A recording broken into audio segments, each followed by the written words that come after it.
This movie tells a story of Eddie, a desperate carjacker who breaks into a luxury SUV only to find himself ensnared in a high-tech torture chamber controlled by a vengeful billionaire named William.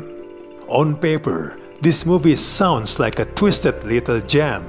It's a premise dripping with potential. It has claustrophobic tension, class war commentary, and two powerhouse actors duking it out in a Sam Raimi-produced indie thriller.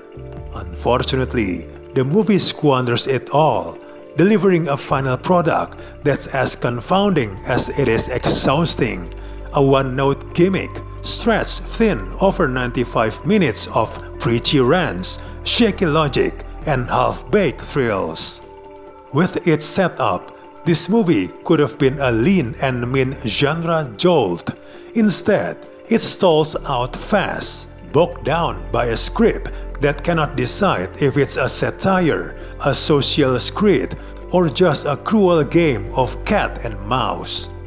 Bill Skarsgård throws himself into Eddie's panic with gusto, and he's the film's lone bright spot.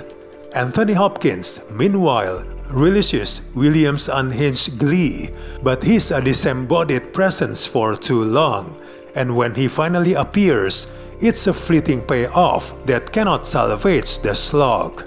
Both actors are game, yet they are saddled with characters so flat and motivations so rote that even their talents feel wasted.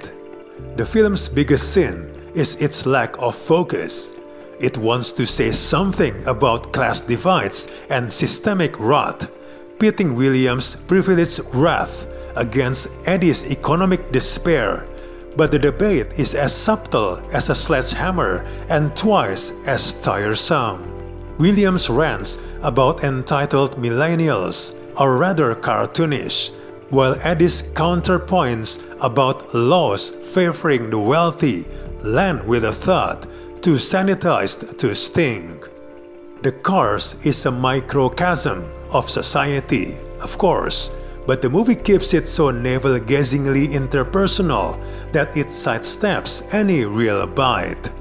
An opening montage of derelict streets and BLM signs hints at a broader disdain, yet the film's cynicism feels muddled. Visually, it's a mess too. The movie throws away the single-location discipline for restless cuts between Eddie's confinement, William's remote POV, and flashy exterior shots, sapping the claustrophobia that should be the film's backbone. The action leans into excess, but lands as ludicrous instead of thrilling, hampered by shoddy effects and logic gaps. By the time William's master plan unravels in a limp final act, you are to check out to care. This movie is not a total disaster, but its high-concept hook runs out of gas early, leaving a thin allegory smothered in preposterous twists and sanctimonious chatter. It's not worth to watch this in theaters. Just wait on your streaming service.